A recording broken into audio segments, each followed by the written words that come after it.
चिनी ना यो चाहिँ यता मकै यता कोलबुङ्गा यसमा चाहिँ डुबायो मलाई हैन केही भनेन भने तिमीले यो किन्न पुरानो मान्छे भनेर तिमीलाई लिएको तर कोरोपाक तामुललाई कोरोपाक भन्दा रहेछ साथीहरु यहाँ चाहिँ मेरो चाहिँ 50 रुपैयाँको घाटा लाग्यो हैन साथीहरु यहाँ चाहिँ भाषै नमिल्ने के मा कसम यार साथीहरु डुबाएर छोडो हैन 130 भनो हैन तर बिल्सीले यताउता गर्दा चाहिँ 180 भनो यार 180 काटो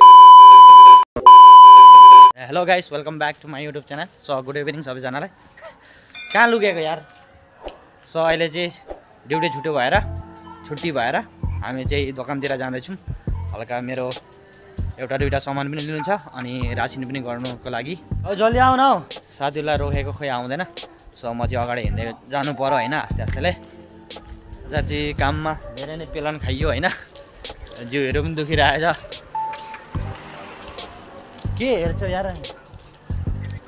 सो यहाँदेखि चाहिँ बेसी दूर छैन दोकान 5-10 मिनट लाग्छ सो अहिले चाहिँ हामी जाँदैछौँ यहाँ एकजना साथी पछाडि अनि हामी 3 जना र मौसम चाहिँ अहिले चाहिँ एकदम मौसम धुम्मिएको छ पानी पर्ला जस्तो छ र यहाँको मान्छेहरूले चाहिँ हिन्दी भाषा बिल्कुलै जिरो हैन बुझ्दैन र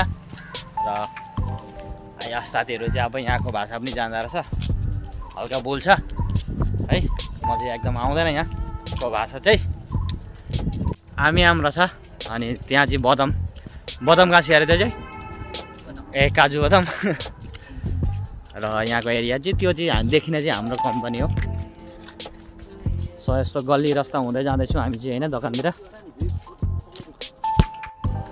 र साथीहरू एउटा कुरा चाहिँ यहाँनिर गुड्का सादा बेडी यो सब चाहिँ बेडी चाहिँ चल्दा रहेछ गुड्का सादा चाहिँ एकदम चेकिङ गर्दा रहेछ र जग्गा जग्गामा यस्तो बाटोको जग्गा जग्गामा कुना कुनामा चाहिँ क्यामेरा फिट गरेर राखेको रहेछ पुलिसहरूले हैन जे पनि हुन्छ अब यस्तो कुनाकुनी बाटोतिर त हुन्छ रम दारू खाने मान्छेहरू एकदम बिल्कुलै एलाउड रहेन रहेछ धेरै चेकिङ हुँदो रहेछ जाँदैछौँ हैन के टक्कसँगले अहिले चाहिँ आइपुग्नु लाग्यो हैन साथीहरू केही भन न केही बोल न यार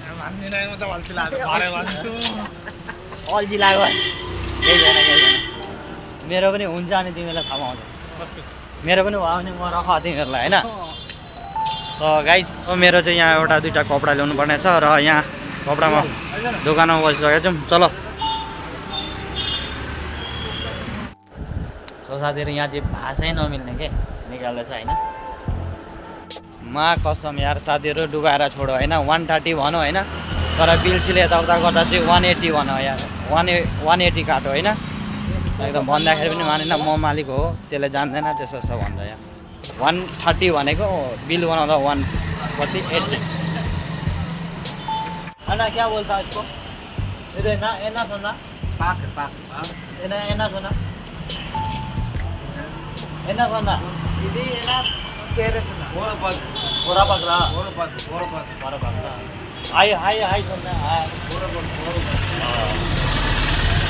कोरोपाक तामुललाई कोरोपाक भन्दा रहेछ साथीहरु यहाँ चाहिँ कोरोपाक तामुला आसामले तामुला कोरोपाक भन्न कुरो कोइला कोरोपाक अरे तामुल दे भन यार तिमीहरु तामुल खाएर मलाई चाहिँ नखानु भन्छ यार कस्तो खालको पार्टी रहेछ म पनि एलेले बुझ्नु थाले त म बोल्नु थाले एलेले त खानाले चाहिँ तामुल काट्दैछ यार तामुल त सेम हो वन पिस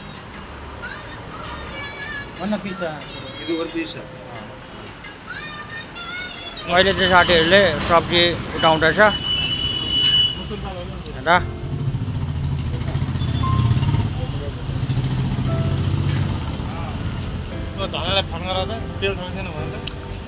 यसमा चाहिँ डुबायो मलाई हैन केही भनेन भने तिमीले यो किन्न पुरानो मान्छे भनेर तिमीलाई लिएको तर तिमीले मलाई फसाउने जग्गामा फसायो भने रख यता मकै यो के हो चिनी ना यो चाहिँ यता मकै यता कोलबुङ्गा कोलको दम्ज र हजुरलाई भन्नुपर्दा यो चाहिँ चड्डी हो साथीहरू र दोकान चाहिँ यही दोकानदेखि लिएको थिएँ साथीहरू। गलेर भुतुके भइएको छ। यहाँ साथीहरूले चाहिँ बाहिर मलाई उभाएको उनीहरू चाहिँ भित्र गएर बसिरहेछ साथीहरू। यतिको फाल्टु साथीहरू चाहिँ कसैको नहोस् है। गलेर भुतुकै कहिले रुममा जानु कहिले लड्नु भएको छ। तर के गर्नु आज सब्जी बनाउनु अरे मैले होइन। भाइले चाहिँ भात बनाउँदैछ। अब गएर सब्जी बनाउनु पर्ने धेरै नै गाह्रो छ भाइको। भोक पनि लाग्दैछ। एकजना चाहिँ तामुल ल्याउनु गएको छ दोकानमा। त्यही भएर हामी दुईजना चाहिँ यहाँ बसिरहेको छौँ। यहाँ चाहिँ दोकान हुँदै यताउता एकदम जान्दैन हिन्दी। त्यही भएर भाषा चाहिँ सिक्नु जरुरी रहेछ। र मलाई चाहिँ आउँदैन भर्खर आएको। अहिले चाहिँ अँधेरो भइसक्यो होइन। अहिले जानु आँटेको नि दोकानबाट। अब रुम जाँदैछु। अहिले हल्का अँधेरो भइसकेको छ। मेरो चाहिँ 50 रुपिसको घाटा लाग्यो होइन। र ठगिदियो मलाई। साथीहरू आजको भिडियो हेरेर कस्तो के लाग्यो हजुरहरूले कमेन्ट गरेर भनिदिनु होला। र च्यानलमा नयाँ हेर्दै हुनुहुन्छ भने चाहिँ सब्सक्राइब गर्नु नभुल्नु होला।